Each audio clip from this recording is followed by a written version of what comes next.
We must try to understand Japan because we have become locked in the closest of all relationships, war. Whether you like it or not, we in the Japanese... Hola, soy el Borroca y en esta ocasión hablaremos de un tema un poco espinoso, la identidad nacional como mexicanos, misma que compartimos todos. Este es un mexicano. Esta es la foto de uno de los mexicanos más conocidos a nivel mundial. Estos otros también son mexicanos, aunque ustedes no los quieran ver así, sin olvidar a sus ídolos y modelos a seguir, sus amigos de Mexiblogs, y todos comparten algo en común bajo algunas excepciones, mismas que se citan a continuación.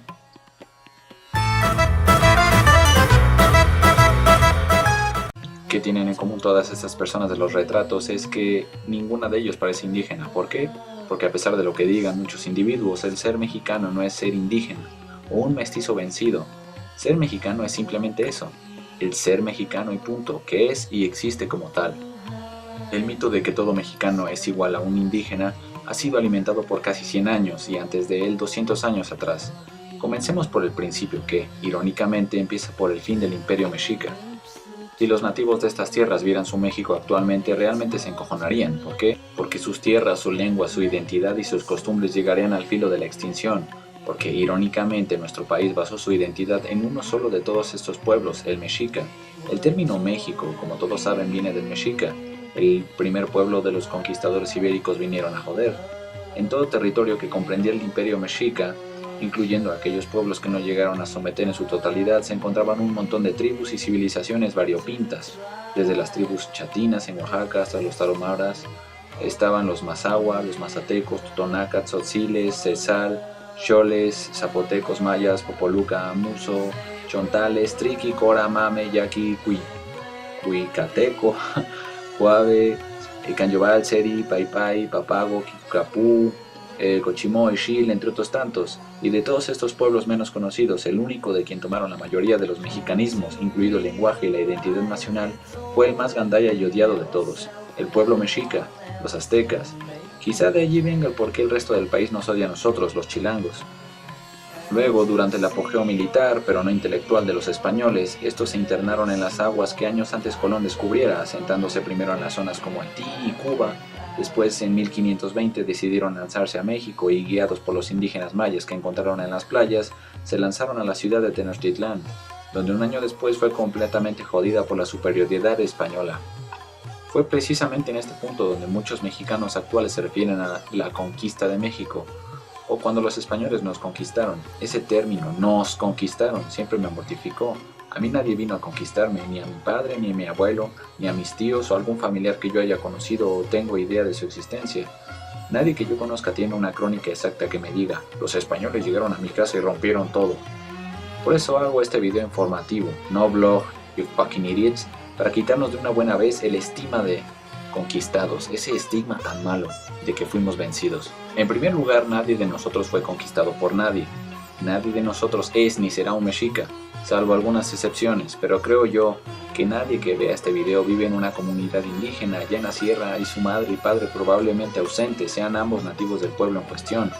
Todos hablamos español como lengua materna y seguimos alguna estúpida religión traída del viejo continente. No importa si son judíos, cristianos, musulmanes, es lo mismo.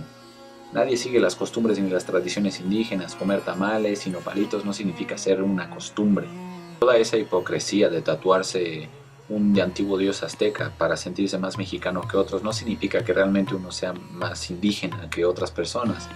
Nadie realmente se siente orgullosamente indígena, acéptenlo. Si fuera así, favor de poner en sus inteligentes comentarios aquí abajo la fecha de la última vez que invitaron a un indito a comer a su casa, que le invitaron a cuidar a sus hijos mientras ustedes salían de noche, y la última vez que lo invitaron a contar sus historias.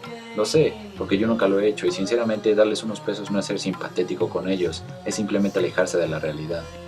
Intentaré hacer este video breve. El sentirnos culpables o tristes porque nos conquistaron y destruyeron la cultura es estúpido si tomamos en cuenta que nadie de nuestra familia estuvo allí. Somos el producto de esa conquista y no fuimos ni somos más que mexicanos. El primer momento en que un español tuvo un hijo con una indígena o una mestiza se creó el primer mexicano. Aquel moreno, blanco, delgado, gordo, barbón, lampiño, alto, chaparro, de ojos grandes o pequeños o rasgados que generalmente tiene sentido del humor Es agradable, bonachón, transalburero y comelón, aquel que le gusta comer un asadito argentino, extraña su salsa y unos nopalitos, ese que come tamales y atole cada domingo, y aquel que no concibe una comida sin tortilla o sin chiles, ese es un mexicano, y es tal cual como nos mira el mundo. Un mexicano moderno no tiene similitud alguna con aquellos nativos que estuvieron en estas tierras cuando los españoles llegaron. Así que no somos sus herederos ni mucho menos, solo habitamos estas tierras porque así nos tocó. Claro que si los conquistadores hubieran segregado a los indios como lo hicieron los ingleses en Norteamérica, otra cosa sería, muchos de nosotros no existiríamos porque somos mestizos.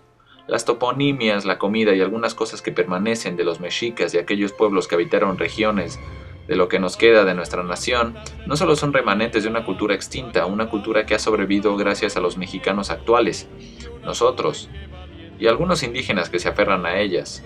Nadie de nosotros parece un mexicano. Si llevamos un grupo de gente a diferentes países, un grupo de mexicanos, algunos parecerían hindúes, otros árabes, otros españoles y hasta chinos. Así que no tiene caso realmente verse en un espejo y decirse yo soy Mistli y fui vencido por los malditos españoles. Ni siquiera los herederos de Moctezuma parecen indígenas, y ellos son descendientes directos. Algunos de ellos viven en España, otros viven acá en México, y ellos hablan tanto náhuatl como yo hablo ruso, o sea, nada. Si al mexicano actual se le asocia con el albur, es porque los indígenas durante el tiempo de la colonia que tuvieron que aprender castellano para sobrevivir, ayudados también por la, se podría decir, la combinación de su picardía natural con la versatilidad del lenguaje invasor, en este caso el castellano, inventaron el albur precisamente para hacer reír a sus jefes. Muchos de ellos eran criollos o peninsulares. Desgraciadamente también se nos asocia con ser traicioneros y tranzas, porque así sobrevivieron muchos indígenas para llegar a lo que son ahora, mestizos, algunos dueños de alguna propiedad o con un cargo público. Cuando un indígena quería superarse en la Nueva España, este debía aprender castellano y conocer los modos del europeo, y solo así podía alcanzar un poquito de estatus. Este siempre acaparado por los criollos y arriba de ellos los peninsulares. Justo como ahora casi, solo que ahora tenemos que aprender inglés en lugar de castellano. Que por cierto, esta lengua se asocia cada día más a México que a España. El compararnos con los pueblos nativos es tan estúpido como si los ingleses actuales se compararan con los pueblos druidas que moraban en esas tierras. Esas gentes que gozaban, al igual que los indígenas, de comerse a sí mismos, de sacrificar doncellas y adorar varios dioses, o sea, ser politeístas. Ningún inglés va a decirte, ah, claro, yo soy un druida. Es simplemente la identidad que se formó hace, dependiendo de cada pueblo, unos 1000 años para acá. El mexicano se creó hace unos 450 años. Ningún europeo odia a los italianos por haberlo conquistado en la época romana. Ninguno recuerda eso porque han de saber que la mayoría de Europa fue invadida y colonizada por Roma. Mi punto es que toda Europa fue conquistada por los romanos. Y ningún europeo actual odia a los italianos por haberlos conquistado hace 2000 años. ¿Por qué? Porque precisamente es eso, la identidad que tenían, por ejemplo, los galos, los franceses con los galos hace 1500 años, hace 1000 años, no tiene nada que ver con los franceses actuales. Los visigodos con los españoles, no tienen ningún problema con los árabes por haberlos conquistado hace 800 años, etcétera. Ese es el punto. ¿Por qué nosotros como mexicanos odiar a los españoles, como muchos, no digo que todos nosotros los odiamos, pero muchos de ellos sí se sienten invadidos y conquistados por ellos, siendo que realmente no nos conquistaron a nosotros como mexicanos? Si ahorita llegan los españoles en el 2011 y nos conquistan, bueno, esa es otra cosa, nos conquistaron como mexicanos, pero realmente no pasó así, conquistaron a la gente que vivía antes, sí, nosotros somos producto de ellos, o sea, somos mestizos. Ese es mi punto, no somos indígenas vencidos, y mucha de esa actitud de la persona que fue invadida y conquistada todavía la continuamos teniendo hoy en día, con el pesimismo, con el dramatismo que muchos de nosotros tenemos. Eso es lo que yo quiero decir, hay que acabar con eso. Este fue el Borroca y espero haya quedado esto claro, y si no, pues haré otro video, que a veces ni siquiera yo me entiendo. Que la pasen bien, salam aleikum.